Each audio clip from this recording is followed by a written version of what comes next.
tukitia nguvu zetu wananchi tunaweza kufanya jambo. Tunaweza. Kwa hiyo kuna jambo la kwanza, Mheshimiwa Katibu, umenipa maelekezo na mimi nitaenda kuyafanyia kazi.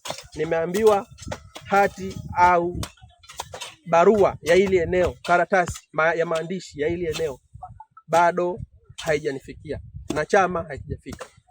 Sasa nitakwenda kumpa maelekezo mwenyekiti wa mtaa kuhakikisha kwamba anatuletea hiyo karatasi ndani ya wiki moja, na kama haipo akaitafute popote ilipo ailete, kwa sababu hatuwezi kuanza chochote bila kujiridhisha.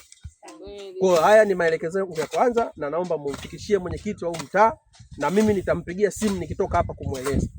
Lakini jambo la pili, ni waahidi wana CCM wenzangu, mimi kama diwani nilishasema na narudia tena, ndani ya miaka yangu 5 kwenye kata ya Saranga ni lazima hapa ujenzi wa zahanati utaendelea.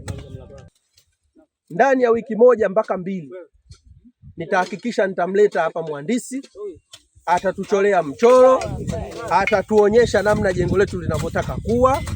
Baada ya hapo wananchi wote mtauona huo mchoro, na mimi nitafanya kwa gharama zangu. Baada ya hapo tutakwenda kwenye harambee ya changizo la ujenzi wa kituo cha zahanati. Hapo vipi? Hapo sawa. Na ili niwathibitishie, sitalifanya peke yangu. Nitahakikisha nitamshirikisha mbunge wangu kuona namna gani tunakwenda kupambana hii zahanati inajengwa. Lakini ndugu zangu, niwaambie serikali iko macho na inafanya kazi. Wote ni mashahidi. Juzi nimelala saa 9 usiku kuhakikisha kwamba tunakwenda kutatua changamoto ya maji. Na jana nilishinda King'ong'o kutwa nzima kuona namna gani wakazi wa mpakani, wakazi wa daraja la njano, wakazi wa Mitiki wanapata maji. Na huenda inshallah leo kama mipango yetu itakaa vizuri, wanaweza kupata maji kwa mara ya kwanza. Amina. Kwa hiyo hili namna gani tunapambana. Kama hiyo haitoshi, kulikuwa na changamoto nyingi barabara ya Suka Golani. Nilishuhudia mwenyewe mpaka mwenyekiti wangu wa mtaa wa Stopover alidondoka na pikipiki. Lakini ile barabara hivi ninavyozungumza kwa kiwango cha changalawe imechongwa na inapitika vizuri sana. Kwa hiyo ni namna gani mnaona kazi inaendelea. Lakini pia mnatambua mkandarasi wa barabara ya King'ong'o aliambiwa ajenge ile barabara kwa mita 800.